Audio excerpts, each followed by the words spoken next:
Just found this out moments ago. Good old Chuck Salatoro sent this out. Last night's game, first title game, obviously under the playoff system, the highest rated live event for ESPN. Good for ESPN. Yeah, and meanwhile, 2 days. We're proud that's good for us. For us, yeah. 2 days for Cardell Jones. He has 2 days to decide whether or not he'll turn pro. If you had to bet quickly, yes or no, turns pro? I'm going to, maybe it's my heart saying it because I think he should. I'm going to go yes. I'm going to go yes, he has to go. Yeah. Braxton Miller and JT Barrett are both trying to come back next year. All right. He should lead you to the national championship, and you got me competing for a job when I can go get paid? Go get paid.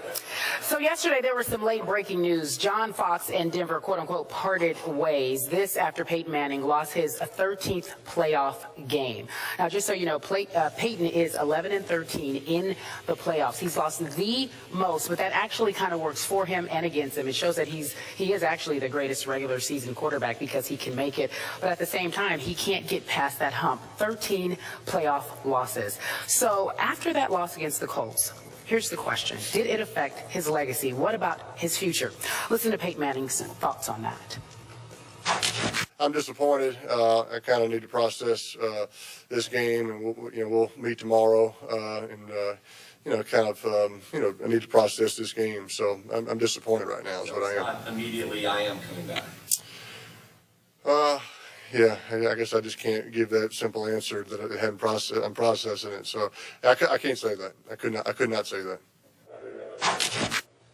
All right, so Skip Bayless, you've always said he's the greatest regular season quarterback. No doubt. No doubt. No question. That was 5 years ago. He proved he was the best in the regular seasons. All right, so here's the question. Has he tarnished, or has his legacy been tarnished? Absolutely it has. And this does not undercut my argument that if I had been Jim Irsay, I would have stuck with Peyton Manning over Andrew Luck.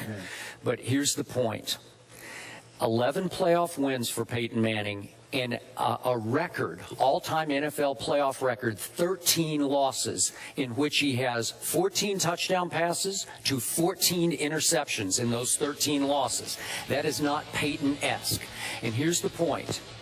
6 times Peyton Manning has lost a home first playoff game of that year. So 6 times he created during the regular season such a high seed that he got to open the playoffs at home. 6 of those games at home, including the one we just saw Sunday, he lost. That is mind-blowing to me. And Stephen A., it's been hard for me to process it because even in Denver, as I pointed out yesterday, he provided them the #1 seed, the #1 seed, and this year the #2 seed in 3 seasons. And clearly the first 2 he could have been MVP in both those years and was in one of them. Now, what do I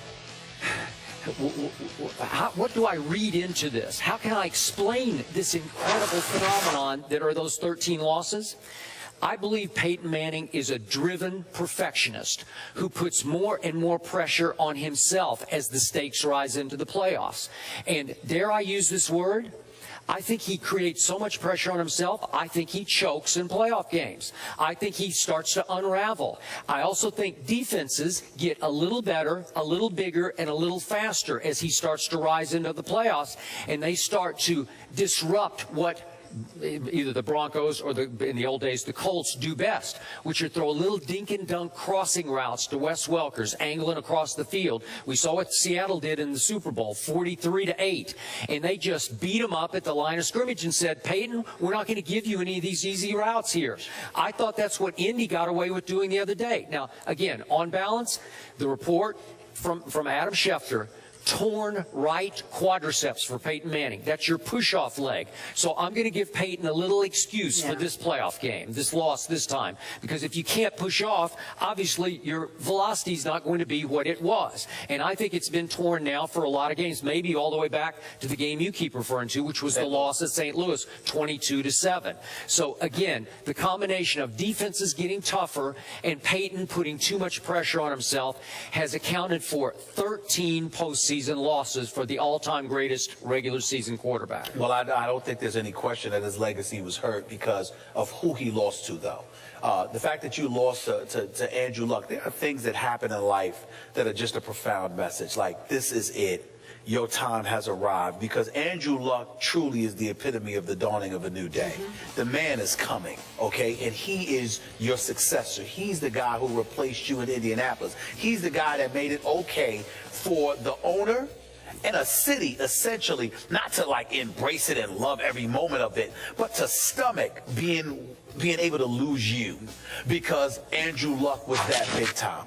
First 3 years in the league, 11-5. Regardless of his struggles, he improved each year. And all I'm saying to you is that when you look at the potential that's there, ultimately you have to look at why that potential was able to shine in this particular locale. So then we get back to Peyton Manning. Now, say I don't approve of how he's approached things. I don't approve of things that he said about Peyton before making the decision to let him go. I don't approve of what he said leading into this game on Sunday or the immediate aftermath of the game or their victory. I thought it was Bush League. I thought it was low class. I think somebody that Peyton Manning's stature deserves better than that. But we also have to understand that Peyton Manning was a guy that even though he was highly respected and guys like us love him and he's just an ambassador and classy, true hardcore football players didn't always like him. Remember Joey Porter from back in the days? Sure. You know, he was like engages in trickery and all of this other. They want to come out and play smash mouth football. Let's get it on. And Peyton Manning, with that intellect of his, would trick you. You know, somehow, some way, he would fool you. And they didn't believe that his ability superseded his intellect, and he would get them that way. Now, we can't hate on that. That's something to be admired. But if you are a smash-mouth football player, you're looking at him and saying, if I could just get to him, if I could just put a hat on him, if I could make him feel his elbow, if I could just get to him, we'll see how that works then.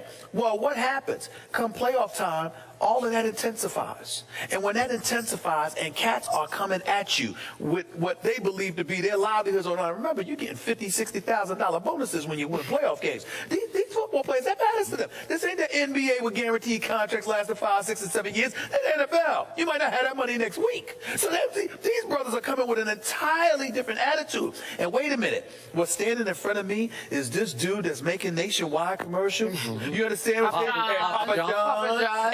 And chilling, and he's got the $96 million deal. Oh, I want him. And by the way, on the football field, I have a legal license to assault him. And it's the playoffs, which gives us even more of an excuse to be more intense. Okay. I think somebody of Peyton Manning's stature, Skip, has had problems dealing with that level of intensity. I agree. Okay, so to sum this up, Peyton Manning has played in 3 Super Bowls. He won one against Rex Grossman and the Chicago Bears. But he did beat Tom Brady to get there. Okay, he did beat Tom Brady. I'll give you that much. That was the Super Bowl. But again, against Drew Brees, he threw a late killer pick six that got returned 74 yards the other way, and then 43-8 against Seattle, one of the all-time beatdowns in a Super Bowl. That's right. Okay, do you think less of him in the postseason because of that? Yes, I do. Sad to say. But I still appreciate his greatness. It's just that your record speaks for yourself. If everybody else gets measured by what they do when it counts, why should he get a pass? If it were basketball, if it were baseball, if it were, I mean, Floyd Mayweather, not to bring him up, but I can't help it. Floyd Mayweather Jr. is undefeated, unblemished. Everybody has tried, everyone has failed. Best pure defensive boxer I've ever seen. He's the best pound-for-pound fighter on the planet right now to me. And what are we saying? If you don't fight Pacquiao, we don't want to hear nothing from you. You know why? Because you are measured by the level of greatness that you provide when great moments are required. And that has not been Peyton Manning. And if I can't give it to people who are unblemished and flawless record-wise, and I can't give it to champions multiple times over, whether it's LeBron James or others that we nitpick from time to time about, how are we going to give Peyton Manning a pass when he's playing in the league for 17 years? You guys just won Super Bowl ring, you lost 2, and you keep getting bounced out of the playoffs. In some ways, he's such an oxymoron. Peyton Manning, the only quarterback with a Super Bowl ring and a postseason record where he's losing consistently. When we come back, we're going to talk about Aaron Rodgers. Did you hear what happened to him? It doesn't really matter to me. He's a bad man. No, but remember when he didn't throw? I cannot wait for this Remember next he didn't topic. throw to Richard Sherman? Remember the game? Yeah. Okay. Will we do it again? What happened? He didn't throw to Richard Sherman, remember? The day you jumped off the Aaron Rodgers bandwagon? Remember that point? What's your point? We're just going to talk about it. I had a bad day. Oh, okay. So did I was very upset. So did he. So did he. I was very upset with him. Oh, we're talking about Aaron Rodgers and Richard Sherman. They meet again in the NFC Championship. That is what we'll be discussing when we return. We'll be right back.